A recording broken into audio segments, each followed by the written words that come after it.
Hello and welcome to a City Voices interview with Noelle, Pollet, and we're just going to get started in a bit. This is a series called Real People, Real Stories, and my first question to you, Noelle, is just can you tell us about your journey with mental health challenges and maybe addictions? I don't know. I don't know your story. Can you share with us that journey? Hey, I was a child of teenage people and who loved each other, but they were not able to be together very effectively as parents. So they separated in various dramatic little steps.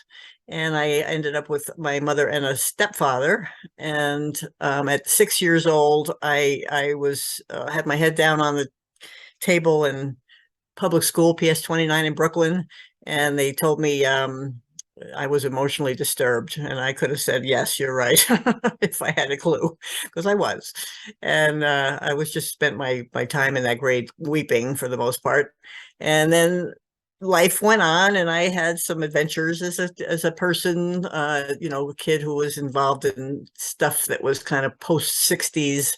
Well, it was the 60s, but there was a lot of drugs in the time. There was a little more sex than was probably healthy for a young person. And I ended up in a hospital when I was 20 for, I guess the first diagnosis was schizophrenia. And then I had, through several more hospitalizations, there were four, I think, altogether. Yes. And manic depression, chronic depression, post-traumatic stress disorder, atypical bipolar. I don't know, there were eight altogether.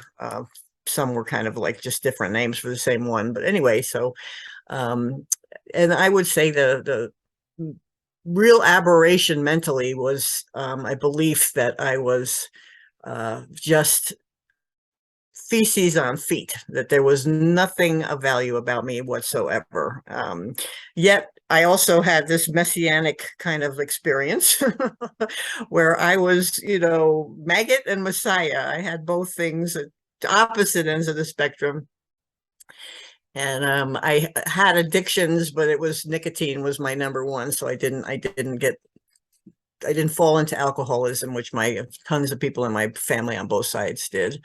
But I think that was because I had a baby when I was 27, I think, and I just like, don't go down that road, don't go down that road, because I was going down that road, but I stopped going down that road at that point. But anyway, so that's a lot of it.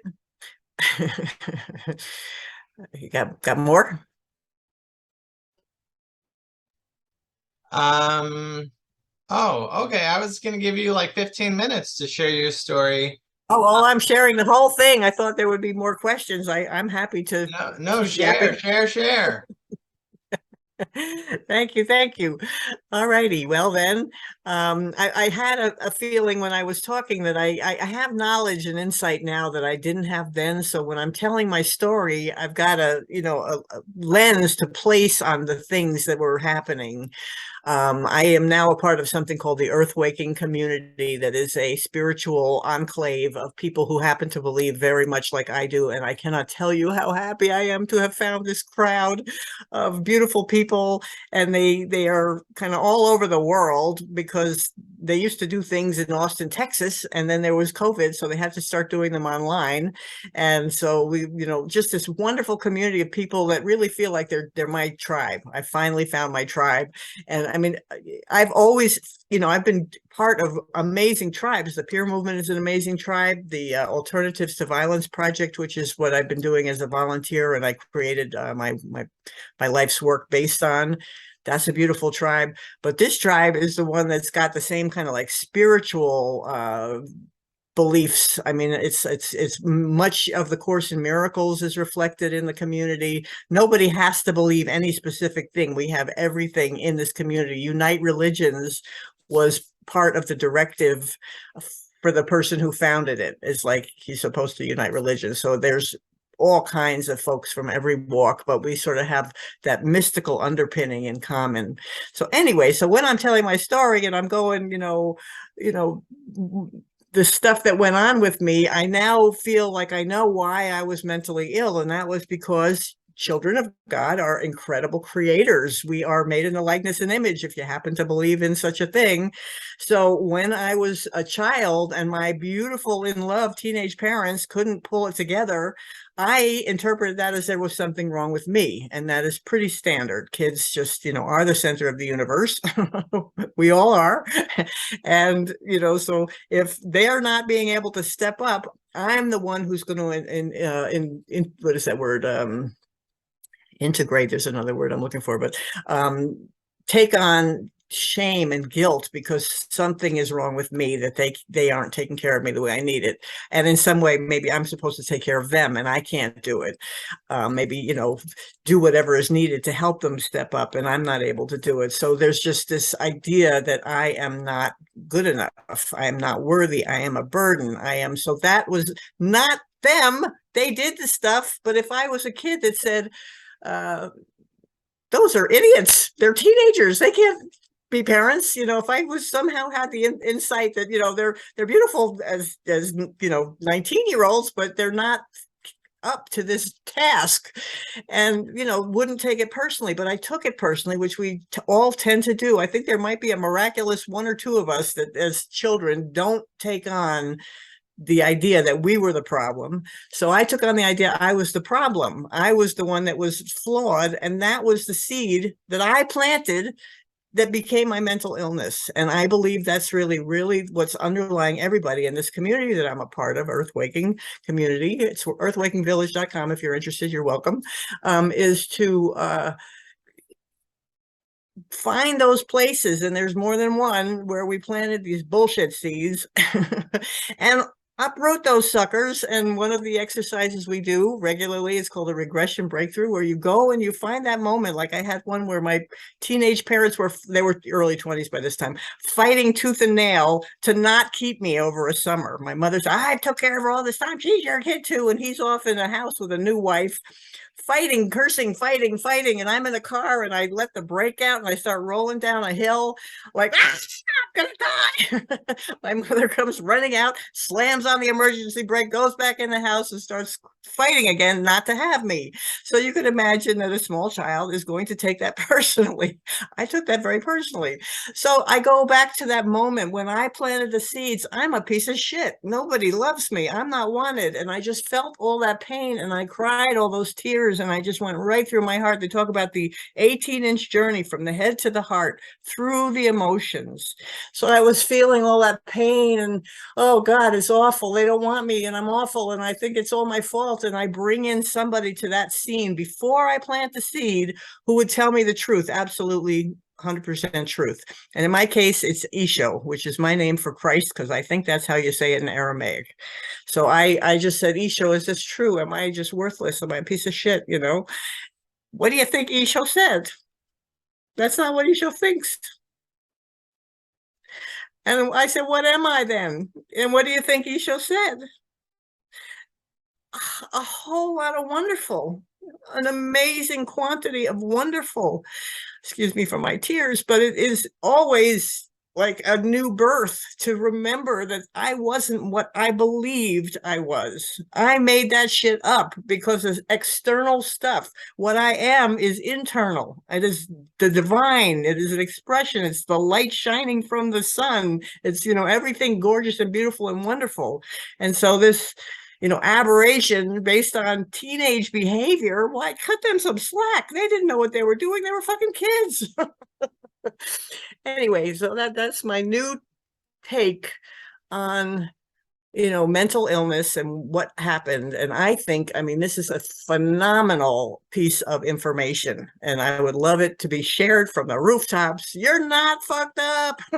You're perfect.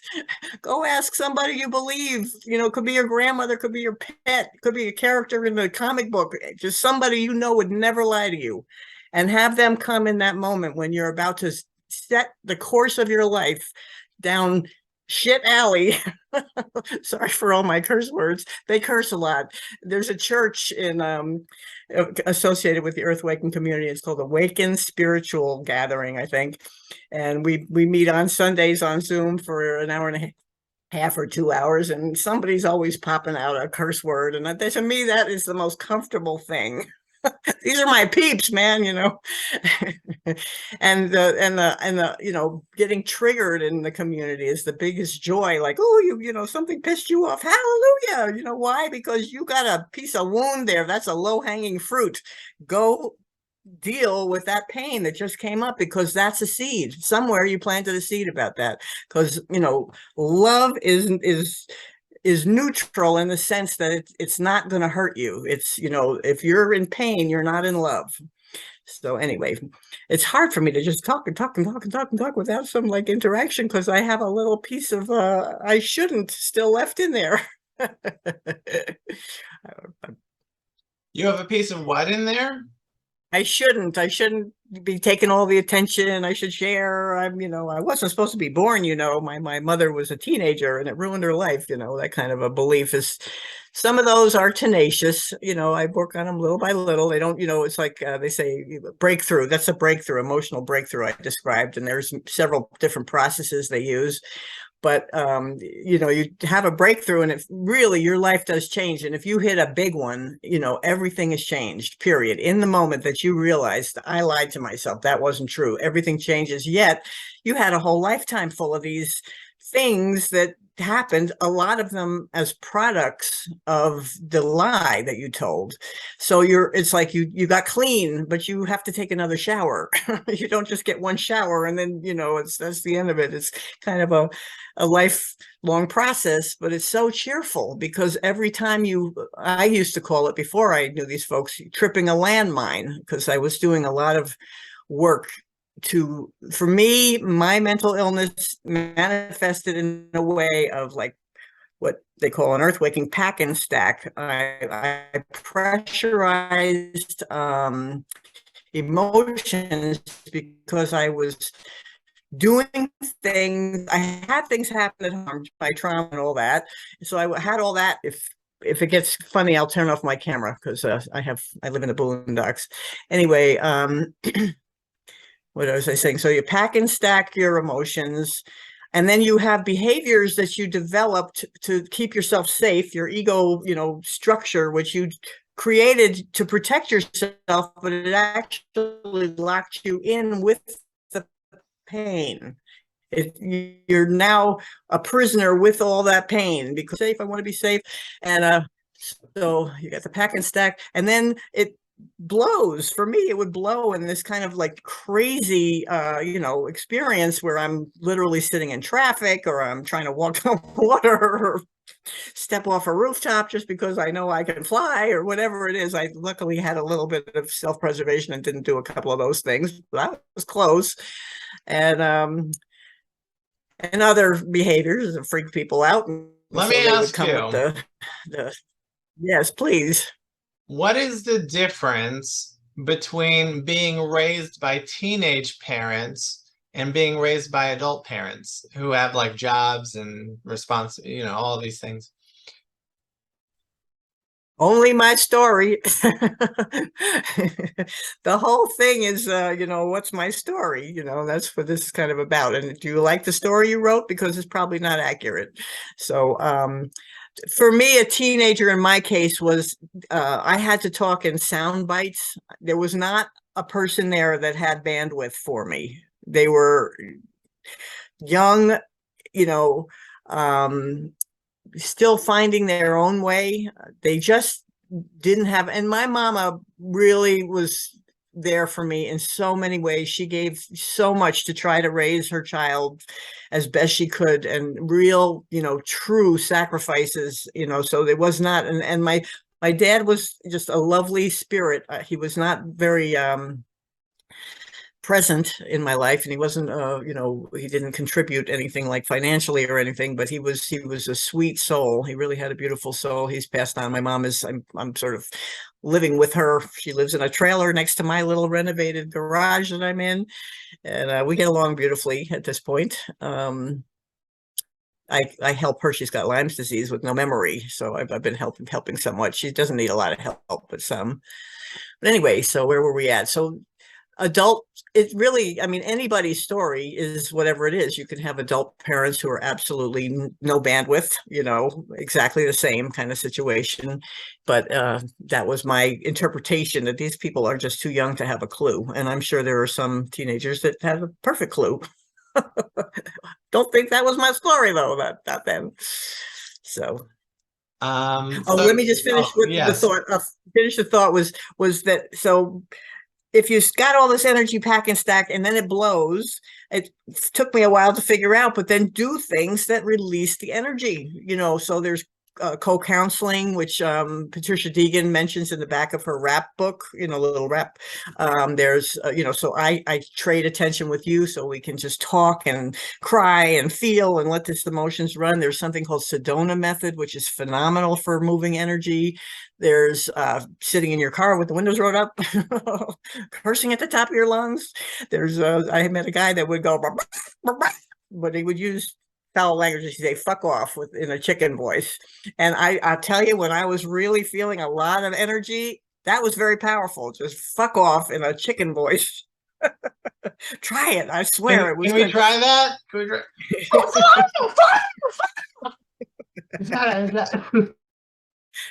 That was very good. You got it. So and then, there's on my website, which is Heart Circle Consulting. I got two of them now. heartcircleconsulting.com is an article called Riding the Dragon, which I wrote coming out of one of my little events, but it was a small event relative to the ones that got me hospitalized. And now I don't really even have them at all anymore. I would call these periods of great receiving, when a lot of like information would come through, some baby, some bathwater, but it was a lot. And so I just listed in Riding the Dragon all these different energy moving techniques that I have been using. And now that I gotten connected with Earthwaking Community, oh my God, they have such wonderful technology for that. I mean, really good stuff. And they keep growing it. Go ahead, Dan. Dan, So, you got something? how many times were you hospitalized, and what were those hospitalizations like? Well, for me, it was 4 times altogether. I had more episodes than that, but I got a little bit savvy in how to hide them. And they were all, I was the Jesus Christ female counterpart the first time, and I was raised atheist, really hardcore. So all this God stuff is like, since that. And I would say it came because my experiences were so otherworldly. They were so positive. I mean, I had to give credit to something way bigger than my average experience when I went through these experiences. So I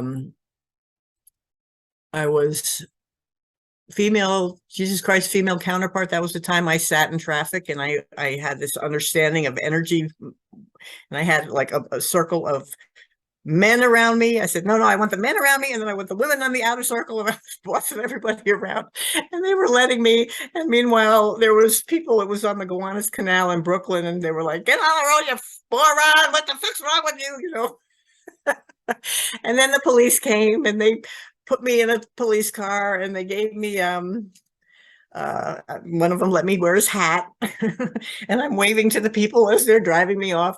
And I was still experimenting with energy. And when I would hold in my fear so that I was feeling it, these guys were relaxed and easy. They just had this incredible, but then I let it out. It was, I might have that reversed. I can't remember, but there was something that I was witnessing the police absolutely interfacing with my exchanging energy with them. And this may be true, may not, but I believe it's true, because it was really, and it was just so obvious in like the driving and the way they were like, they were so happy and relaxed with me. And then they were, got all anal and uptight and back and forth with that. So that was my first time. And I loved it in the hospital the first time. I just was playing with folks. Go ahead. So in that situation, when you were experiencing all this energy in the cop car with the cops, you said that when you bottled up the fear and then you were experiencing tremendously, the cops were calm. And when you... That I'm not sure. I got to think about that. I honestly don't remember. Yeah, I think that's true. I think it was when I was entertaining fear, there was fear present. And when I was just being loved, that's what they were experiencing. So I would hold fear, I would, be in fear. And then there was just this tension all around. Mhm. And then I think when it was just like, let it go. I'm not sure. It's just funny because I don't remember for sure. And that's what always happened. I would get into this state of having much expanded awareness. And then I'd come back into my, usual life. And so much of it was lost. I would have certain pieces. Do you have that knowledge too? Is that something that happened to you too? I just find it very amazingly, incredibly interesting because I was like, oh, maybe I should try that, you know? Um, but we have to know like which I guess I'll have to experiment because I'm not getting a straight remembrance of that experience from you. So let me ask you, we're closing now. Very, Okay. very brief. The whole thing, you know. Um, and the question to you is do you have anything that you search your heart? If there's anything you want to message to the viewers that you haven't said yet, now's your chance. Okay. My I feel weepy at saying this, but my message, my wish is that everyone would realize how much more is available to us than the life that we may think we are, stuck with. That we are literally sourced by everything, and that everything wants our expression, our entire expression, which is limitless. It's infinite and eternal. And if that we are defining ourselves in any way as anything less than love, we are mistaking our identity. So that's what I would like to leave people with.